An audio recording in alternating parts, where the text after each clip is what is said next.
bom dia para você. Estamos numa belíssima manhã de quinta-feira, um dia chuvoso, né? A gente passou por esses momentos difíceis aí de muita água, tempestades, relâmpagos, trovões, mas com certeza é um dia maravilhoso, porque tivemos a oportunidade de abrir os olhos, né, de poder respirar e poder contemplar a beleza da vida. Está no ar o seu programa Cortando com Ariel Fernandes, que pode ser visto todos os dias pela sua TV Mar, canal 25, para quem é assinante NET. Quem não é assinante NET ainda, pode ver o programa através do telefone Android ou sistema iOS, né? Quem tem o sistema iOS.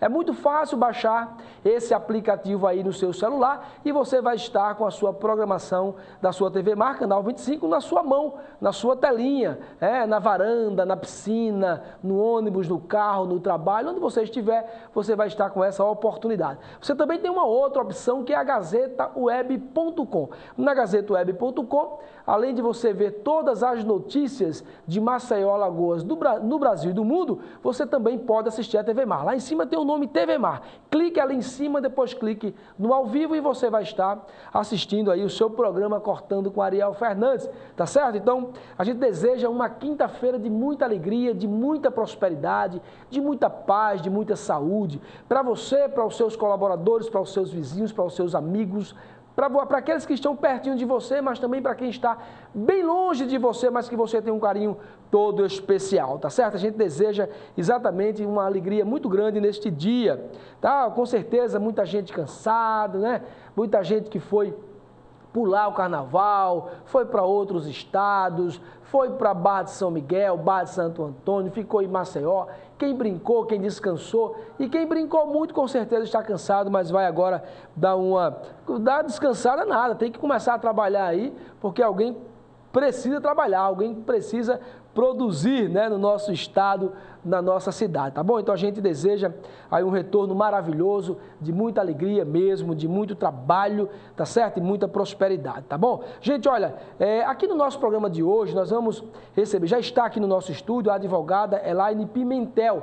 Ela vai falar sobre o livro, né? O livro que ela lançou no começo do mês, As Mulheres e a Vivência Pós-Cárcere. Ela que é mestra, né, em Sociologia pela Universidade Federal de Alagoas e tem doutorado em Sociologia pela Universidade Federal de Pernambuco. Ela tem uma vivência muito grande aí, uma relação muito grande com todas as mulheres presas aí no nosso sistema prisional. Escreveu esse livro e é uma maravilha a gente entender. A gente vai saber tudo sobre a vida das mulheres, né, os estigmas, né, as marcas, né, os problemas que elas enfrentam, não só no cárcere, mas, como diz o livro, especialmente pós-cárcere. Tem toda uma consequência e ela vai falar muita coisa, muitos depoimentos interessantes que a gente, como sociedade, a gente precisa entender, precisa conhecer um pouco mais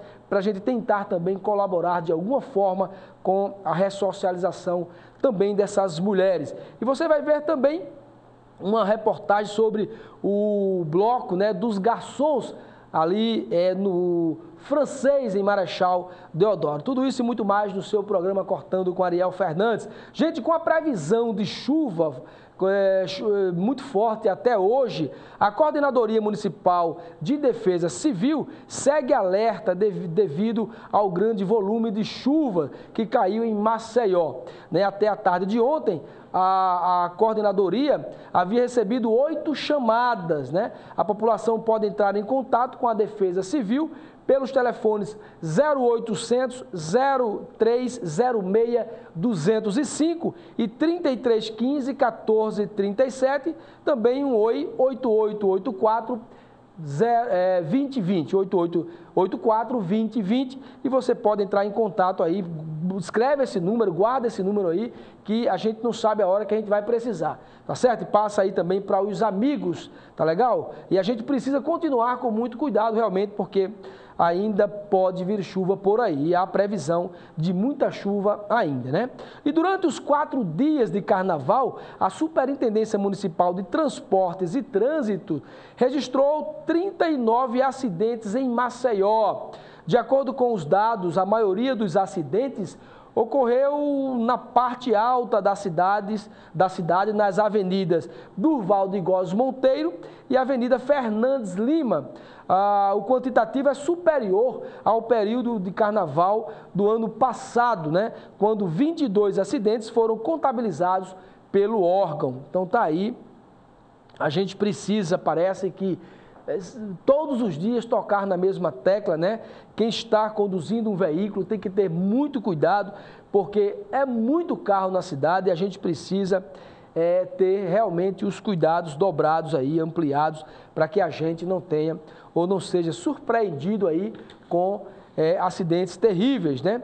Gente, a Superintendência Municipal de Transportes e Trânsito aumentou o itinerário de 2 linhas de ônibus a partir deste mês.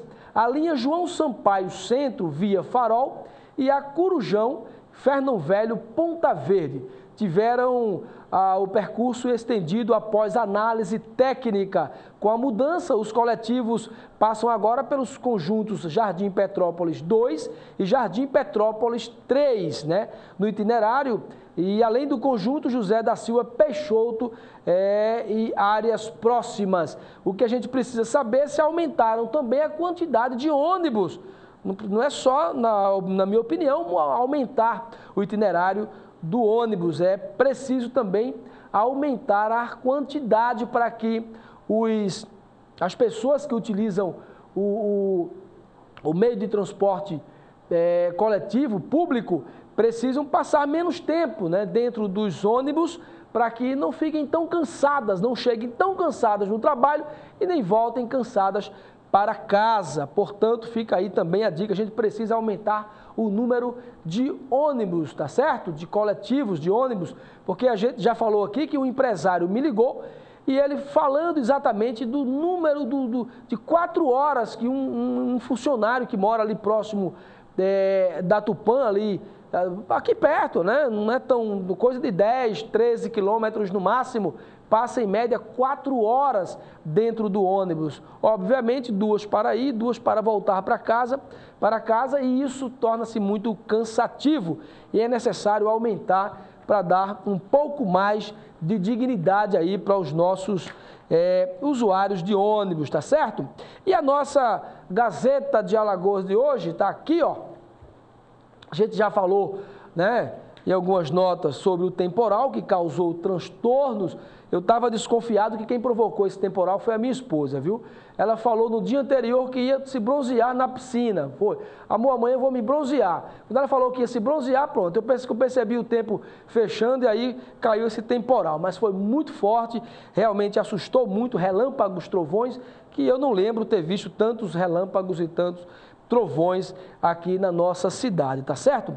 Olha aqui, ó, uma notícia boa, número de homicídios cai 42,3%, mais de 40% neste carnaval em relação ao carnaval de 2014. Isso a gente quer parabenizar todo o sistema de segurança e é muito provável que já seja uma consequência de um trabalho diferenciado. Eu estou torcendo que isso dê certo mesmo e que continue caindo para a gente ir, se possível, zerar, né? Que é quase impossível, mas se possível zerar os homicídios no nosso estado, tá certo? Justiça barra soltura de menores infratores. Eu falei semana passada sobre isso aqui, que não tinha que soltar os menores, tem que soltar quando eles pagarem lá a pena, enfim. O que tem que fazer é ressocializar de verdade esses menores, porque se soltassem, aqui a grande maioria ia cometer os mesmos crimes ou piores, né? Crimes piores, porque ele não teve um tratamento, possivelmente não teve um tratamento, é soltar por falta de estrutura, então não teve realmente nada, absolutamente nada de ressocialização, tá certo? E a gente vai fazer o seguinte, ainda dá tempo você mandar aquele recadinho aí para sua amiga, para o seu amigo, principalmente se ele está voltado aí com a parte da sociologia, né? Pessoas envolvidas com trabalhos dentro de presídios, de Alagoas e até fora do estado, pessoas que têm vontade de fazer alguma coisa para tentar ressocializar alguém. A gente vai saber muita coisa sobre a vida dessas mulheres pós-cárcere, mas a gente vai tocar também em alguns momentos qual a experiência da doutora Elaine Pimentel na vivência dela dentro do presídio feminino e dos masculinos também. Mas a gente vai tratar hoje especialmente do feminino, tá certo? Dá tempo você mandar aquele recadinho bem rápido, porque a gente vai para um rápido intervalo e a gente volta já.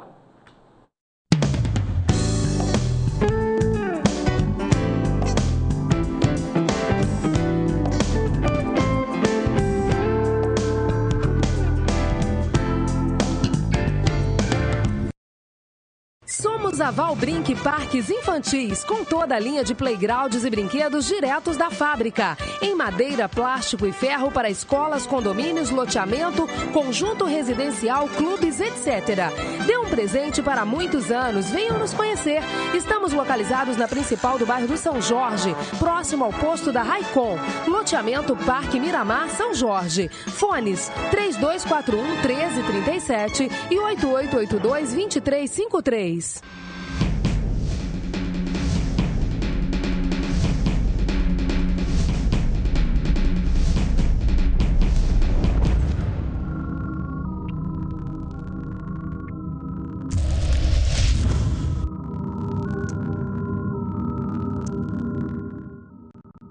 O Marcelo é do time da defesa e adora tirar fotos com os amigos.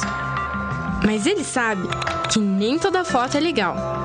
O time do ataque gosta de fazer filmes e fotos estranhas, de crianças sem roupa ou fazendo coisas que as machucam. Se alguém tentar fazer isso com você ou te convencer de que é legal, diga não. E conte para alguém em quem confia. Ou ligue para o número 100 e denuncie tudo para quem atender. Fique atento também ao compartilhar suas fotos na internet. Não se exponha. Defenda-se. A Gazeta de Alagoas traz para seus assinantes uma edição atualizada do grande sucesso Mestres Artesãos. Todas as quartas-feiras, um novo fascículo retratando a cultura da nossa gente pelas mãos dos nossos artesãos. Informações 4009-7999. Mestres Artesãos. Mais uma coleção do Instituto Arnon de Melo. Realização Instituto Arnon de Melo. Apoio Petrobras. Braskem. Governo de Alagoas. Prefeitura de Maceió. E Federação das Indústrias. Você quer ver Maceió crescer e ficar cada vez melhor? A Câmara Municipal também. E por isso aprova leis para você, cidadão. Uso de faixas refletivas por motoristas prestadores de serviços de entrega. Instalação de semáforos alimentados por energia solar. Retirada de veículos abandonados nas vias públicas de Maceió. Conhecer as leis é garantir os seus direitos e deveres. Acesse, dialogue, colabore. Câmara Municipal de Maceió. Somos a Valbrinq Parques Infantis, com toda a linha de playgrounds e brinquedos diretos da fábrica. Em madeira, plástico e ferro para escolas, condomínios, loteamento, conjunto residencial, clubes, etc. Dê um presente para muitos anos. Venham nos conhecer. Estamos localizados na principal do bairro do São Jorge, próximo ao posto da Raicom. Loteamento Parque Miramar, São Jorge. Fones 3241-1337 e 8882-2353.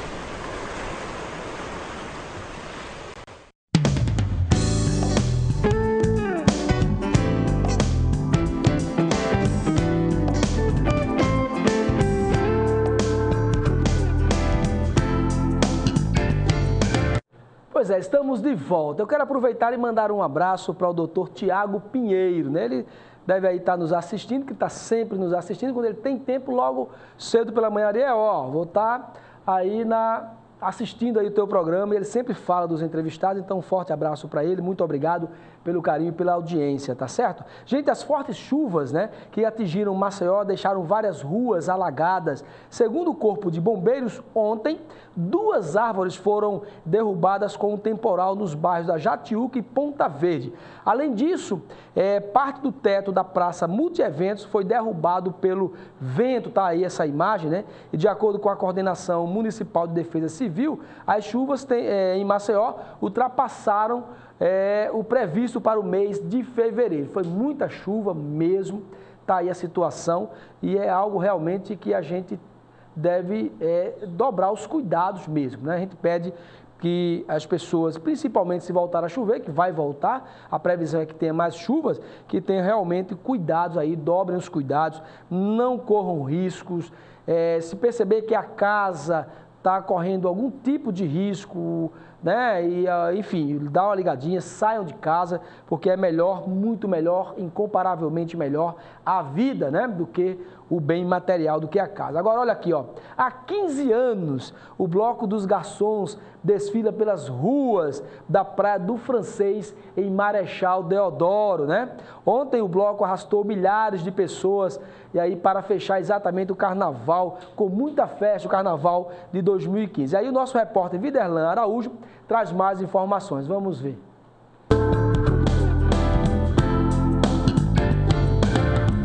E você pensa que o carnaval acabou?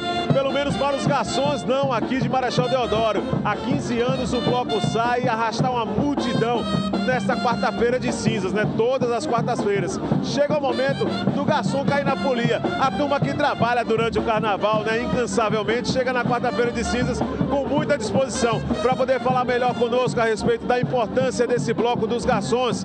Há 15 anos já aqui em Marechal Deodoro, animando a rapaziada na quarta-feira de cinzas, o Marajá, né? Conhecido como Marajá, Ivan Virgínio de Andrade. Chega mais um momento do bloco dos garçons botar realmente a turma na praça, não é verdade? É verdade, porque os garçons ele trabalham o carnaval inteiro prestando serviço para os visitantes e o turista, e nada justo que na quarta-feira de cinza viemos a brilhantar com uma festa maravilhosa para esses trabalhadores. Dá para perceber que no Francês os empresários também comemoram, é o momento de zerar o estoque. Na realidade, nós comemoramos uma confraternização, porque o pessoal começa a trabalhar 15 de novembro, não para até o carnaval. Então junta empresários, garçom, turista, visitantes, moradores, para fazer essa festa maravilhosa para o público. E é claro que ainda o ritmo vai continuar, né? O pessoal ainda tem pilha para isso, depois de ter trabalhado o carnaval todo. Com certeza, o pessoal trabalha na concentração do Bloco dos Garçons e hoje ele solta a sua alegria, né? Tá esperando quantos mil hoje aqui? Eu acho que de 2.000 a 2.800 pessoas. Pois é, então o que não vai faltar é alegria. Não vai faltar alegria. Estamos com a Orquestra Carlos Gomes, que está completando 100 anos. Esse ano é o centenário. Depois vamos ter uma banda local de Marechal Deodoro, os Penetras, e na Avenida Barababás. Marajá é bom de frevo, não? É mais ou menos. A gente arranha. Vai lá, Marajá, vai pra folia. Pois é, nesse clima, né, rapaz, o bloco dos garçons com o Marajá, organizador justamente do evento, em clima de frevo, nesta quarta-feira de cinzas, onde obviamente a alegria continua aqui em Marechal Deodoro, nessa avenida aqui principal do Francês, a Avenida Caravelas, nesse ritmo no pé, com orquestra de frevo, toda a festa aí, o pessoal nesse clima de concentração, daqui a pouquinho o trio elétrico também, ó, trio do Juninho ali, já tudo pronto, para poder levar realmente a alegria pra galera, né? Rapaz, que peruca bonita é essa, linda, né? Agora molhou aí o cabelo, né? Pelo amor de Deus, não gostei muito, não, mas... Quarta-feira de cinza, todo mundo pensando que o carnaval acabou, mas parece que pra vocês tá só começando. Aqui começou hoje e vai até meia-noite, viu? Tem costume de sempre acompanhar aqui o bloco? O bloco, aqui a gente é demais. Aqui Fala que você vai se revelar hoje. Eu já sou a revelação. Eu já sou a revelação do ano. Agora, já tomou uma cervejinha hoje, não? Comecei já, né? Devagarzinho, mas daqui a pouco me anima. Agora por que não acompanhou o frevo? Tá esperando o trio elétrico, né? Menina que não quiseram não, deixar não. Só no trio agora, Só no trio. Vou me soltar aí, baldar. Pra quem pensa que o carnaval acabou, pelo menos aqui em Marechal Deodoro, não. A festa ainda continua, com imagens do Chico Nogueira. Viderlan Araújo para a TV Mar, canal 25 da NET.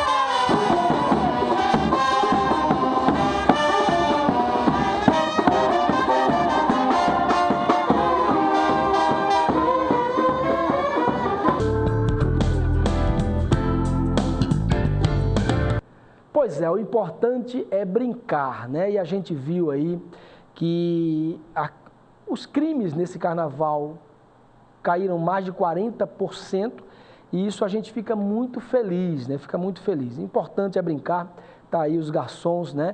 De Marechal Deodoro, francês, brincando, caindo realmente na folia, né? Gente, a realidade vivenciada pelas mulheres que são presas e os reflexos na vida delas após saírem da prisão é o tema principal do livro As Mulheres e a Vivência Pós-Cárcere, né? Da professora e mestra Elaine Pimentel, doutora Elaine Pimentel, que foi lançado no início do mês, né? O livro traz à tona a discussão sobre a ausência de políticas públicas penitenciárias voltadas para a questão feminina. E aí, para falar sobre esse assunto, está aqui ao meu lado, ela que é formada em Direito, professora na Universidade Federal de Alagoas, Elaine Pimentel. Ela também é mestra e socióloga, né, pela Universidade Federal de Alagoas e tem doutorado pela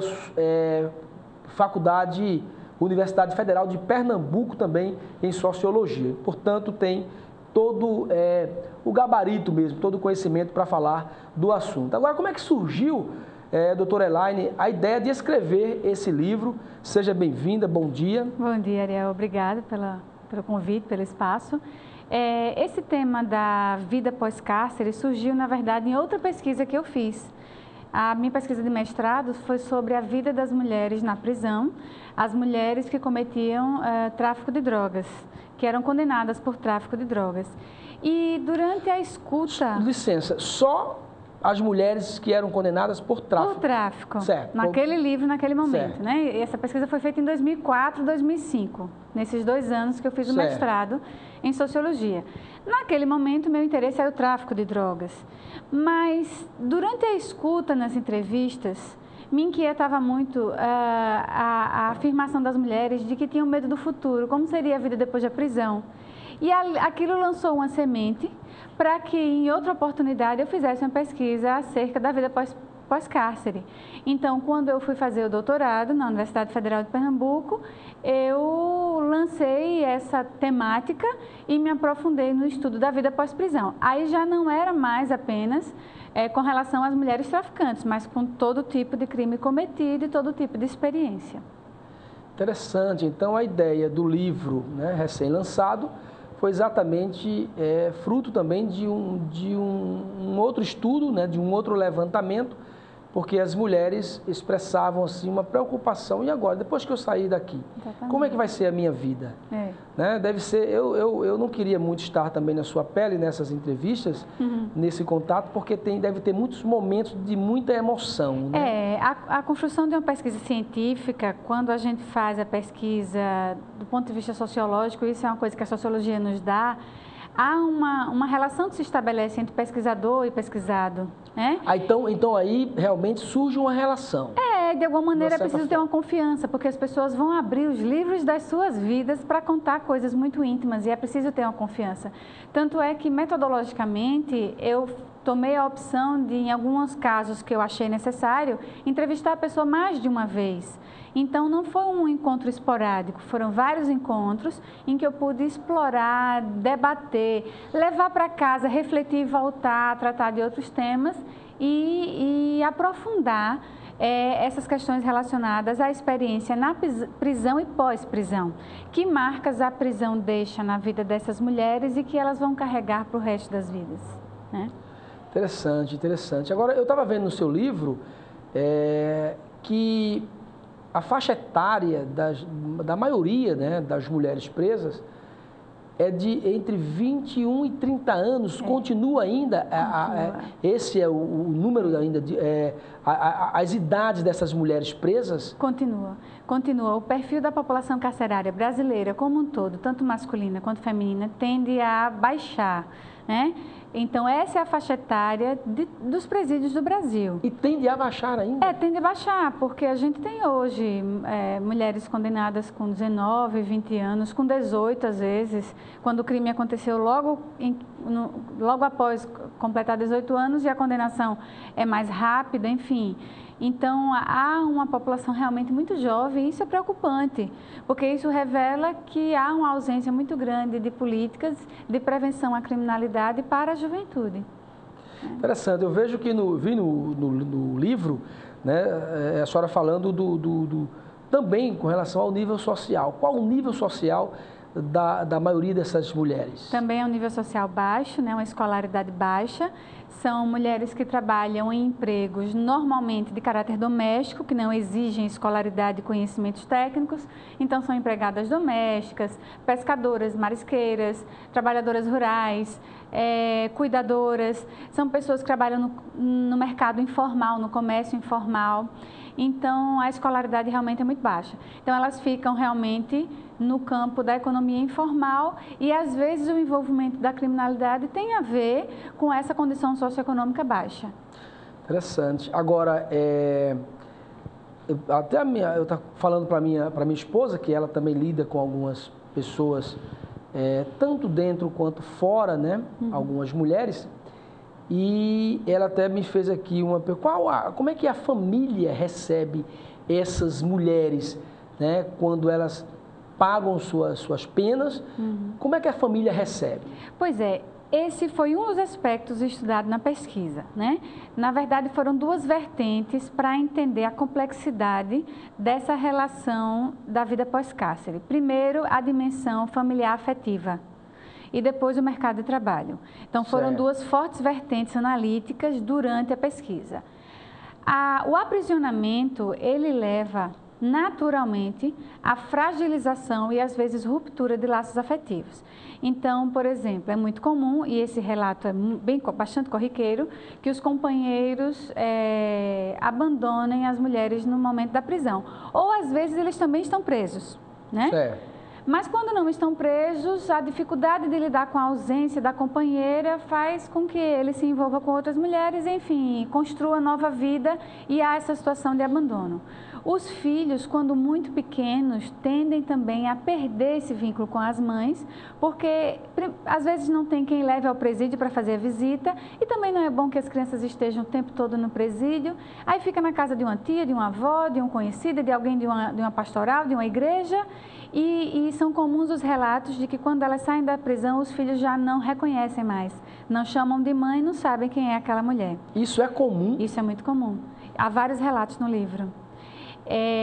Ou quando são filhos adolescentes que já entendem o que aconteceu, a dificuldade de aceitar o aprisionamento da mãe, a pena cumprida, o delito praticado e, portanto, a dificuldade de retomar também esses vínculos afetivos com adolescentes, né? E aí há casos de adolescentes que vão para a rua, ou vão morar fora, ou vão, enfim, que se desligam das mães.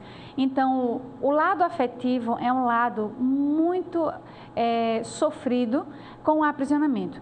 E com isso, o que eu quero mostrar é que, às vezes, as pessoas pensam, prisão é pouco, prisão é pouco. Diante do aumento da criminalidade, as pessoas querem mais. Há uma sede de vingança que não se reconhece a vingança pública que está estabelecida na pena como suficiente.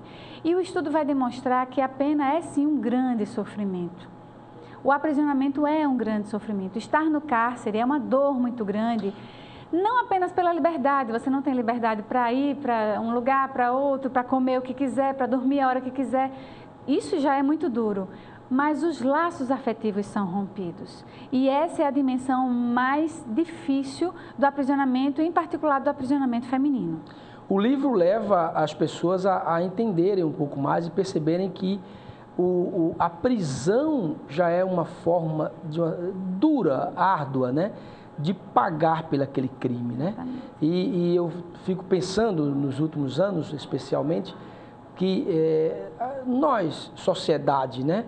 A gente precisa conhecer um pouco mais de um sistema prisional, né, o que está sendo feito lá dentro, como está sendo utilizado os nossos recursos, se está acontecendo de fato, de verdade, a ressocialização.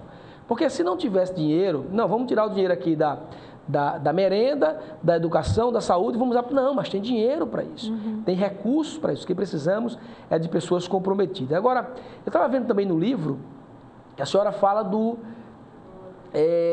que a sociedade, nós, humanos, não esperamos o crime por parte de uma mulher. Não é comum. Você pode até esperar de um homem, né? O homem cometer um crime, mas a mulher cometer alguns crimes, a gente acha um tanto contraditório isso vindo de uma mulher. Mas o que leva uma mulher a cometer um crime? A gente não vai ter uma causa específica, até porque eu trabalho com todas as categorias de crime. Existem crimes contra o patrimônio, crimes contra a vida, crimes contra a dignidade sexual, tem toda a natureza de crime. Certo. Agora, é preciso entender que há uma construção social do feminino que gera expectativas na sociedade. E isso é teoricamente tratado no texto, a partir de todo um referencial aprofundado que uma tese de doutorado exige. Então, há uma construção social do feminino que gera aquela figura, né, da mulher, a ternura feminina, a maternidade, o cuidado, etc. E que a prática de um delito faz uma dupla ruptura, porque é uma ruptura social do crime em si e dessa própria condição feminina construída socialmente. Então, eu não posso identificar aqui porque o crime feminino acontece. A gente não pode fazer uma categorização generalista. A gente tem que ver circunstâncias do caso concreto. Naquela circunstância, aquela mulher se envolveu no crime por tal motivo. E isso é mais ou menos contado também. Embora o foco não seja as razões do crime, o foco do livro, a pesquisa buscou entender o que elas passam na vida pós-prisão. Né? Mas, de alguma maneira, isso também é abordado. Né? Eu vi que é realmente abordado. Então, a gente acredita muito que o meio, né, a falta de uma educação de qualidade, de um trabalho social eficiente, né? As pessoas terminam que se espelhando em alguém, né? Terminam que seguindo a alguém, né? Tomando como exemplo alguém. E, infelizmente, se a pessoa está naquele meio ali, é uma probabilidade muito grande dessa pessoa terminar que tomando como exemplo algumas atitudes negativas de algumas pessoas naquele meio ali. Eu estava vendo, agora, o sistema prisional, ele encaminha essas mulheres a empregos, pagou o crime, né? O sistema tem umas parcerias, eu estava vendo que tem no livro também, tem umas parcerias que ele consegue encaminhar essas mulheres para alguns empregos. E como é que é lá? Como é que é essas mulheres já trabalhando? Bom, o sistema prisional, isso já tem uns 12 anos que foram feitos alguns convênios com instituições públicas e há uma tentativa de estender isso a empresas privadas. Então, instituições como a Universidade Federal de Alagoas, o Instituto Federal, o IFAL, a Casal e Corpo de Bombeiros, instituições da própria Segurança Pública, a Secretaria de Defesa Social, Polícia Militar, várias instituições, Correios, etc., eles recebem homens e mulheres dos regimes semiaberto e aberto, portanto, já cumpriram a parte do fechado e estão em liberdade, eles recebem essas pessoas para o trabalho. É considerado o chamado trabalho do preso, da Lei de Execução Penal, e eles trabalham recebendo um valor, o salário mínimo, e desempenhando as mais diversas funções. Todos eles têm abertura para homens e mulheres, né? E as mulheres atuam em diversos segmentos. Na limpeza, às vezes, as que têm baixa escolaridade, faxina, limpeza na copa, ou aquelas que têm uma escolaridade melhor em serviços burocráticos de secretaria, enfim, de encaminhamento de documentos, triagem de documentos, etc. Então, isso é uma coisa muito boa, que foi alimentada, inclusive, nos últimos 5 anos, e aí o número de instituições parceiras do sistema prisional cresceu, isso é uma política muito interessante, mas que ainda não tem, na minha percepção, um foco mais mais aprofundado nas questões de gênero, na condição feminina. E aí a gente acaba reproduzindo aquela questão, se a mulher tem uma escolaridade baixa, ela vai limpar o chão, ela vai limpar o banheiro, ela vai para a cozinha, quando, na verdade, o investimento na escolaridade poderia levar a oportunidades de trabalho que sejam em crescimento intelectual e pessoal, para além da reprodução de um trabalho doméstico que é tão comum no mundo feminino. Doutora Elaine, esses nomes são nomes reais? Não, são fictícios. São fictícios, são fictícios. Né? Pode então falar. Então posso citar o nome, Pode. É isso? Débora, ela disse assim em um depoimento, né? A gente não podia falar com nenhum dos estudantes. Se eles veem a gente falando com o estudante, eles colocam a gente para fora do emprego. Não pode. Eu já acho que isso é um preconceito, disse ela, né? Eu disse, eu só não boto um processo nesse colégio porque eu não sou ninguém, entendeu? Porque eu acho que os direitos deveriam ser iguais.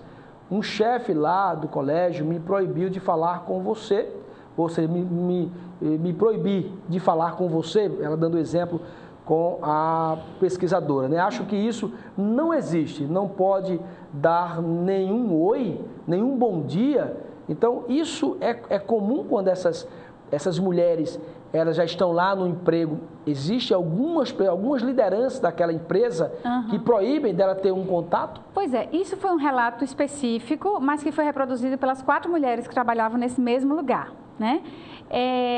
E como isso diz respeito a uma política de reintegração social, eu fiz questão de colocar esse relato e refletir acerca dele, porque é um absurdo que uma instituição receba um programa de reintegração social com uma dimensão social da sua instituição e isoladamente um servidor ou outro determine uma ordem dessa natureza. Então, eu explico que não se trata de um posicionamento da instituição, mas de servidores isolados, o que demonstra que até mesmo essas oportunidades precisam ser melhor trabalhadas para que toda a equipe vista a camisa de um programa reintegrador, como parceiro do sistema prisional. Pois é muito mais sério do que a gente imagina, né? É necessário rever, né, algumas indicações, alguns conceitos, preparar também essas empresas para que elas saibam receber essas pessoas. Porque o sistema de ressocializar alguém, ele parte também do princípio de alguém ter, essa outra pessoa que vai receber, ter um comportamento de respeito. Porque ela relata aqui no livro que ela se sentiu discriminada, né? Ela se sentiu discriminada. Isso já não é uma ressocialização. Você já está provocando aquela pessoa. De repente, ela pode pensar, não tem jeito mesmo para mim, eu vou continuar no mundo do crime mesmo, porque olha aí, ó, esse moço, né, que se diz formado, estudado e etc, etc e tal, ele me recebe desse jeito e está me discriminando. Né?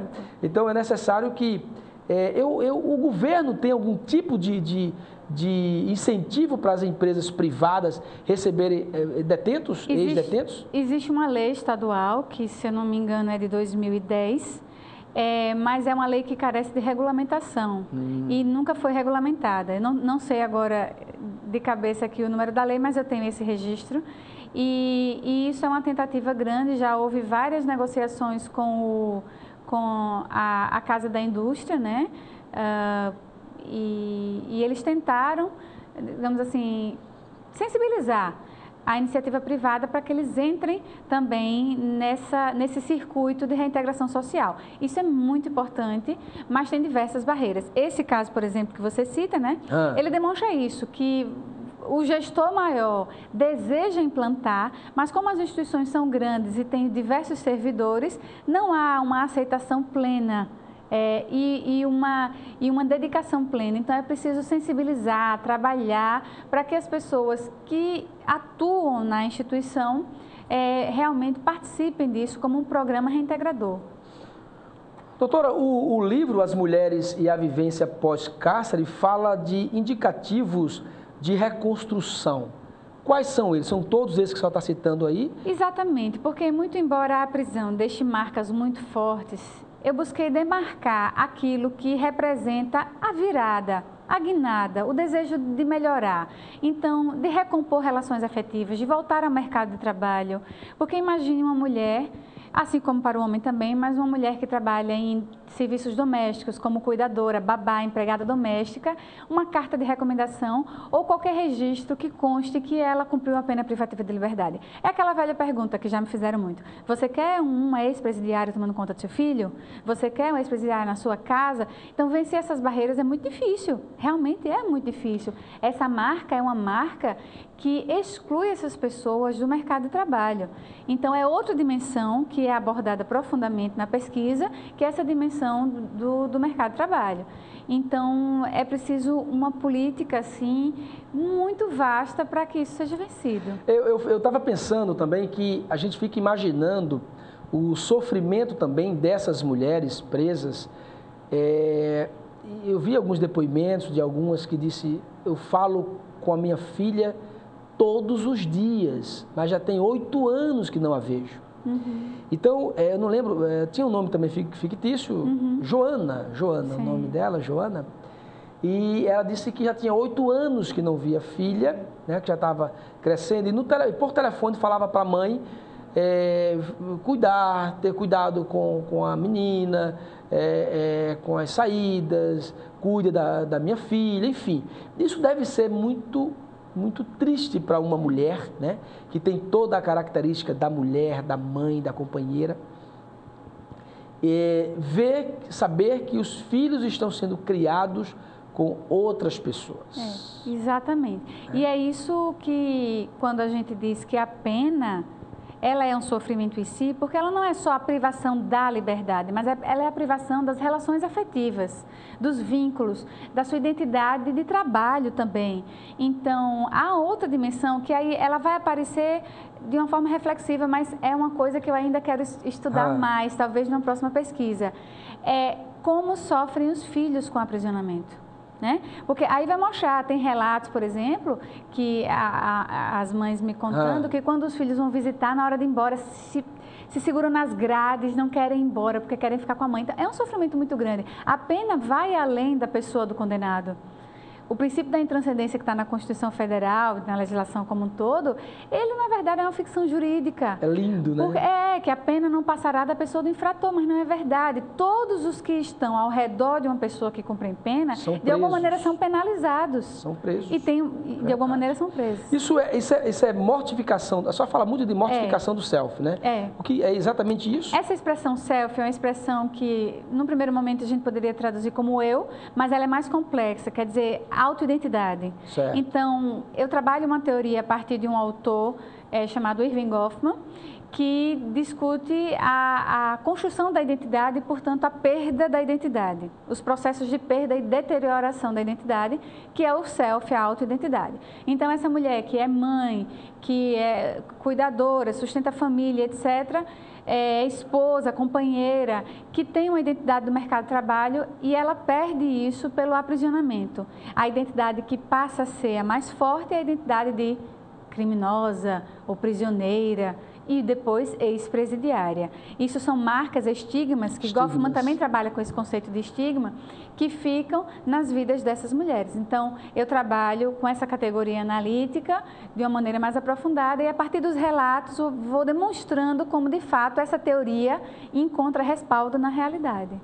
Na verdade, a Constituição brasileira, no papel, é muito linda, é muito bonita, né? Eu tive a oportunidade, esses dias agora, de visitar uma determinada delegacia, não vou citar aqui, e vi, acho mais ou menos uns 8 presos, isso num lugar exatamente mofado, literalmente caindo água, pingando e muito, e sem nada, né? Sem colchão, sem lençol, absolutamente nada, né? E você vê que aquilo ali, nunca aquilo ali vai ser algo que possa se chamar de ressocialização. Nunca, nunca. E aí é o que eu falo sempre, a sociedade precisa saber, precisa conhecer, está aqui, ó, as mulheres e a vivência pós-cárcere. as mulheres e a vivência pós-cárcere. E aí o que acontece? Eu tive, doutora, há uns 25 dias atrás, eu fui almoçar na casa de uma mulher que estava no semiaberto. Tinha 2 mulheres com tornozeleiras e vários amigos, várias pessoas foram almoçar com elas. E existe um grupo que eu conheço, esse grupo trata dessas pessoas e trata também das famílias dessas pessoas. E aí você vê que quando a coisa é tratada de forma diferente, com carinho, com amizade, né? É difícil? Mas tem que se tentar. Ou a gente faz isso, ou a gente vai estar construindo cada vez mais monstros, né? E o pior, eles voltam para a sociedade, né? Então a gente, se pelo menos ficassem por lá mesmo, mas não ficam, eles voltam para a sociedade e a gente precisa ter realmente uma atenção diferenciada, um carinho muito grande, muito diferenciado. Eu vi um juiz falar, não é daqui de Alagoas não, ele falou, só trabalha em presídios só deveria trabalhar em presídios quem tem amor. Se não tiver um carinho, uma vontade, um desejo de ressocializar aquelas pessoas, é melhor nem ir para lá, porque realmente a coisa não é muito bonita, não. Mas olha, me fale mais algumas coisas do livro. Agora, eu tenho uma pergunta importante aqui, a gente tem mais alguns minutos. Teve algo que lhe marcou? Algo que lhe marcou mesmo durante... Quanto tempo você levou para escrever esse livro? O doutorado tem 4 anos, né? São 4 anos de estudo, mas a pesquisa foi feita em 2 anos. 2 anos? 2 anos. Mas me fala, em algum momento de alguém, pode usar o nome fictício também, que lhe marcou, alguém que lhe falou algo, que você foi para casa pensando e passou dias, semanas, meses pensando?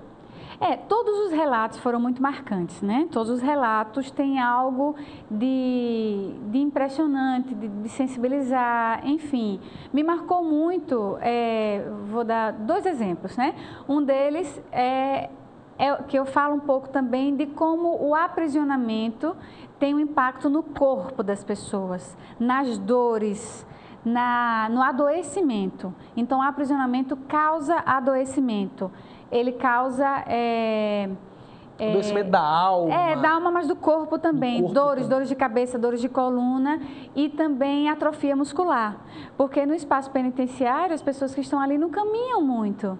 Então, eu fiquei muito sensibilizada com o relato, né, de uma mulher que disse que quando recebeu o alvará, ficou tão feliz que disse, eu vou a pé para casa para receber um vento no rosto, para sentir o sol no meu rosto e o vento no meu cabelo. E ela começa a caminhar e quando ela sai dali depois do presídio, que chega ali na Polícia Federal, ela não aguenta mais porque as pernas estão doendo muito, porque a musculatura está parada há muito tempo. E aí ela disse, eu tenho que pegar um táxi porque eu não vou aguentar. E ela pega um táxi e vai para casa. Então, é um dos relatos, existem outros, né, em que tem dor nas costas, dor de cabeça, sonhos, pesadelos. E, enfim, o adoecimento também me chama a atenção. E também me chama a atenção, e é o relato final do livro, é o último parágrafo do livro, que eu faço um relato emocionado, porque essa pesquisa mexeu muito, né, do ponto de vista subjetivo, em ouvir, vivenciar a vida dessas pessoas. De alguma maneira, eu fui à casa delas, eu fui ao local de trabalho, eu conheci os filhos. Certo. E foi lidar com uma autoridade que, durante a pesquisa, algumas delas foram assassinadas, né? E eu senti muito a morte dessas mulheres, porque eu estava num processo de investigação acadêmica. Então, algumas que estavam exatamente fazendo parte dos estudos, ou do estudo, do levantamento, foram assassinadas? Foram assassinadas. Ou eu estava com a lista e estava procurando por elas quando eu soube que foi assassinada. Eu não sabia onde elas estavam, porque no momento que eu comecei a pesquisa, eu fiz o levantamento de nomes com autorização do juiz de execução penal e fui procurar essas mulheres pela cidade, com os endereços que eu tinha. E algumas haviam sido assassinadas, acho que 3. E aí eu, claro, né, tive que retirar, mas fiz a devida consideração. E eu comentei sobre a morte de uma delas com uma autoridade. Eu disse, eu fiquei muito sensibilizada e, né, triste com a morte de fulano. E essa autoridade sorriu e disse, é um processo a menos. Então, de tudo isso foi o que mais me chocou nessa pesquisa. E realmente esse dia eu saí muito sensibilizada do fórum, enfim, e imaginar que, de fato, o nosso sistema, pela Constituição, pela nossa legislação, Lei de Execução Penal, é um sistema que ele tem por obrigação a reintegração social. Isso não é uma faculdade ou uma política de governo A ou B. O nosso sistema penal é um sistema que foi feito para criar políticas de incentivo ao retorno social. Nós não temos a pena de morte, nós não temos a prisão perpétua, porque as pessoas devem voltar à sociedade e devem voltar de uma forma qualificada. O Estado quer ajudar, o Estado obriga a ajudar. Então, é preciso ver essas pessoas para além dos seus crimes. Eles estão cumprindo a pena pelos crimes cometidos.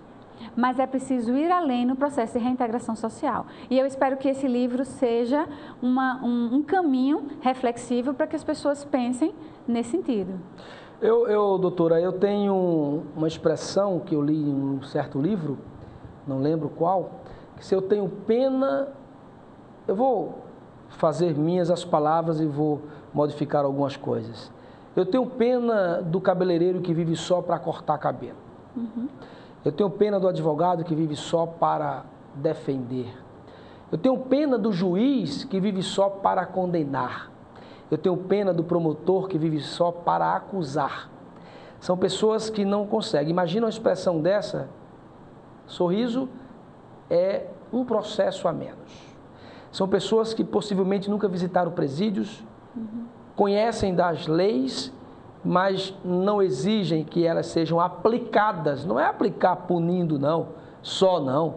É aplicar para que os governos, que os municípios, que o federal, estadual, municipal, sejam realmente exigidos, né, cobrados da verdadeira aplicação desses recursos e exigidos que eles sejam realmente aplicados para as pessoas. Então, eu tenho pena dessas pessoas, tenho pena, são muito pobres. Uma professora disse para mim uma vez, eu faço de conta que ensino, Ariel. Eles fazem de conta que aprendem. Triste. Está tudo certo. Eu dei uma bronca nela, mas hoje eu falaria para ela o seguinte, mas a senhora não vai fazer de conta que vai ser vítima desses meninos que fizeram de conta que aprenderam com a senhora. Portanto, está aí, cada um tem que fazer o seu papel. Olha, agora como é que a gente faz para encontrar o seu livro? Onde é que pode encontrar esse livro maravilhoso? O livro foi lançado pela editora da Universidade Federal de Alagoas, que tem uma livraria dentro do campus da universidade, a livraria da Edufal, então ele está à venda lá. E também nas livrarias da cidade, a Livraria Viva, a Livraria Leitura, todas as livrarias da cidade. Pois é, a gente agradece o seu empenho, o seu carinho, a dedicação, né, como a senhora... a sua dedicação, a sua força, o seu empenho, né?